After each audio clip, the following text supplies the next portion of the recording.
Hi folks, another video, and this video is not exactly the educational video that I keep on posting about ADC, but this is my personal email correspondence with them that happened, and I'm smiling because it's a bit funny, but I'm glad I did that anyways because I was a bit what do you say, annoyed by the pattern of ADC Part 2 exam as they had amalgam and stuff. And I was like, who does it in this age? So I was like, let me just ask them my query. So this is an email that I have written to them. I will show you. And I got reply in 2 days. I'm amazed, and they replied so well and so nicely that now I actually feel like going and attempting the Part 2 exam. Just for the sake of meeting them. So this is so I will read out my email, okay? So basically, I had written them, good morning, respected ADC authorities, and I am wondering if I could get some understanding on the practical assessment exam. I would be greatly obliged, and it would help me a lot if you could clarify a few of my queries. My first query was, we live in this year 2022, and as per my limited interaction with the Australian dentist out there, nobody's using amalgam. And so much so that the dental dealers out here in Dubai and in India, when I ask them I would like to have amalgam, they just give me a look, like, you want amalgam? Who does amalgam? But yeah, we do have the capsule, so we'll give it to you.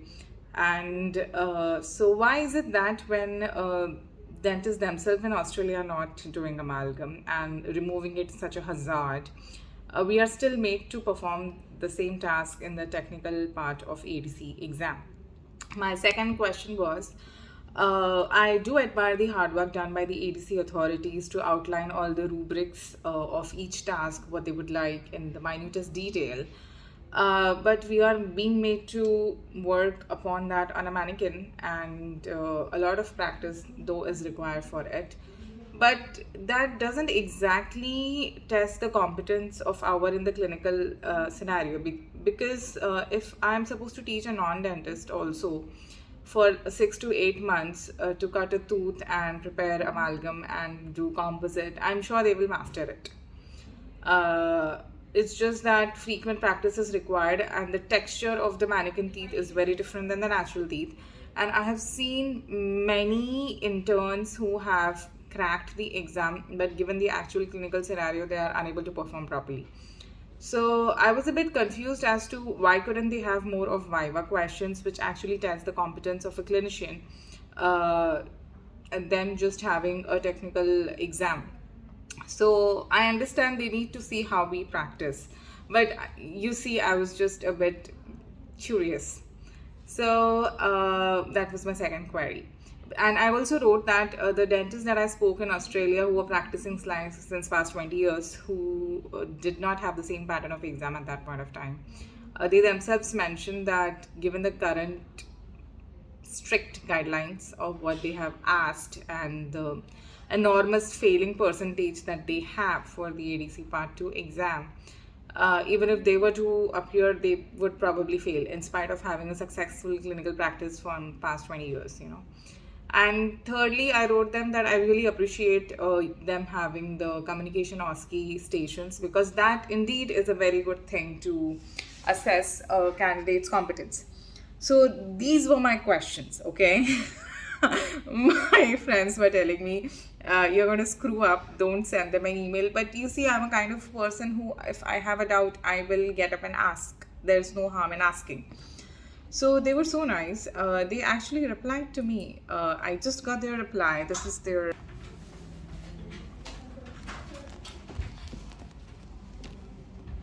So they have mentioned, Dear Garima, thank you for your message and your inquiry. The ADC examinations have been designed to assess the minimum standard required of general dentists wishing to practice in Australia.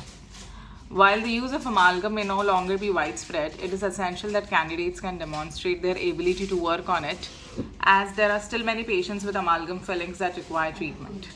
Well, I'm kind of not satisfied with this answer, but I'll be okay, fair enough if they think like that. As you would understand, the examination needs to be delivered in a standardized manner to ensure equity and fairness for all candidates. The use of simulation materials and mannequins allows the assessment of competencies while maintaining public safety.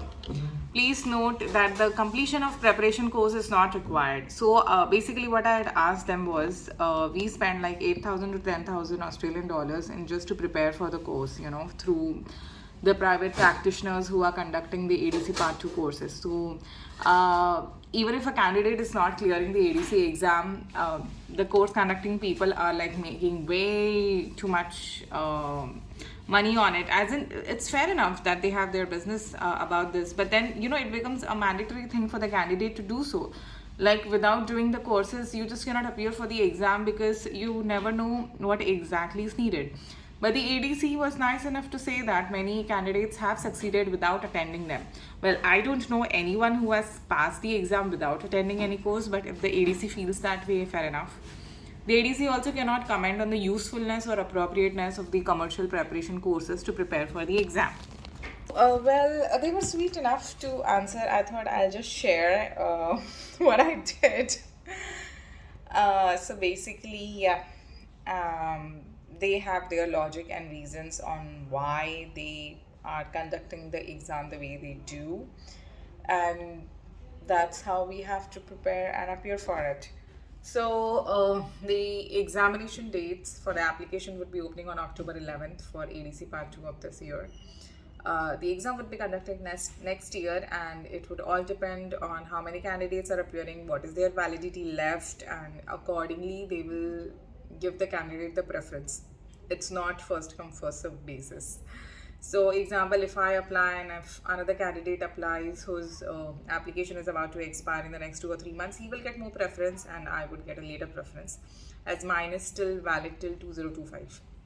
But yes, my Australian visa would be expiring next year, which if I don't get the exam date, then I would have to renew it. So there you go.